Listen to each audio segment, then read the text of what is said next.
ఆంధ్రప్రదేశ్ ప్రభుత్వం ప్రతిష్టాత్మకంగా ప్రారంభించిన వాట్సాప్ సేవలు దేశవ్యాప్తంగా చర్చకు దారితీశాయి. ఈ వాట్సాప్ సేవలు ప్రారంభించినప్పుడు వైసీపీ పేటీఎం డాగ్స్ కొన్ని అయితే మురిగాయి. చంద్రబాబు నాయుడు అంటాడు, వాట్సాప్ అంటాడు, ఎవరికి తెలియని భాష మాట్లాడుతూ ఉన్నాడు అని చెప్పేసి చాలామంది విమర్శలు చేశారు. తాజాగా ఒక ఉదంతం మీ ముందుకు తీసుకురావాలి. ఆంధ్రప్రదేశ్లో 8 లక్షల మంది 10th క్లాసు, 12 లక్షల మంది ఇంటర్మీడియట్ విద్యార్థులు పరీక్షలు రాస్తూ ఉన్నారు. ఇక ఐటీఐ, పాలిటెక్నిక్, బీటెక్, డిగ్రీలు ఇవన్నీ రాసేవాళ్ళు ఒక 20 లక్షల మంది ఉంటారు.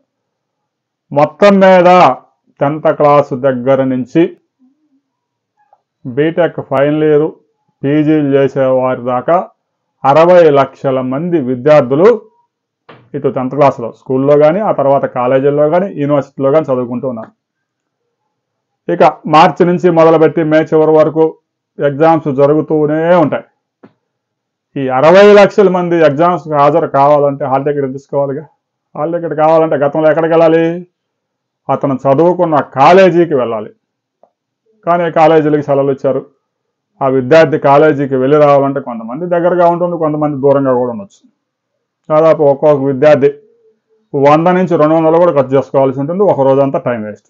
కానీ వాట్సాప్ సేవలు అందుబాటులోకి వచ్చిన తర్వాత వాట్సాప్లోనే ఆ విద్యార్థికి సంబంధించిన హాల్ టికెట్ డౌన్లోడ్ చేసుకొని దగ్గర సమీపంలో ఉన్న జిరాక్స్ సెంటర్కి వెళ్ళి ప్రింట్ తీసుకోవచ్చు.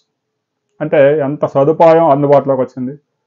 565 సేవలు త్వరలో అందుబాటులోకి రాబోతున్నాయి.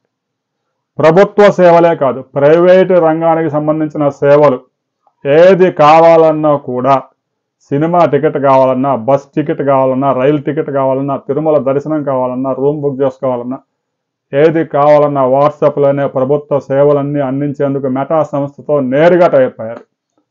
ప్రభుత్వానికి ఏదైనా కంప్లైంట్, ఫీడ్బ్యాక్ ఇవ్వాలన్నా కూడా వాట్సాప్లోనే ఇవ్వచ్చు.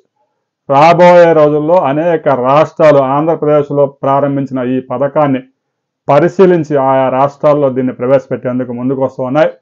ఇప్పటికే మధ్యప్రదేశ్ నుంచి ఒక టీం వచ్చి వాట్సాప్ సేవలు ఎలా అందిస్తున్నారు అనే విషయం మీద స్టడీ చేసి వెళ్ళారు. రాబోయే రోజుల్లో దేశవ్యాప్తంగా వాట్సాప్ సేవలు అటు కేంద్ర రాష్ట్ర ప్రభుత్వాలు అన్నీ అమల్లోకి తీసుకురాబోతా ఉన్నాయి. వాట్సాప్ సేవలు మీకు ఎలా అందుతున్నాయి అనే విషయాన్ని కామెంట్ చేయండి.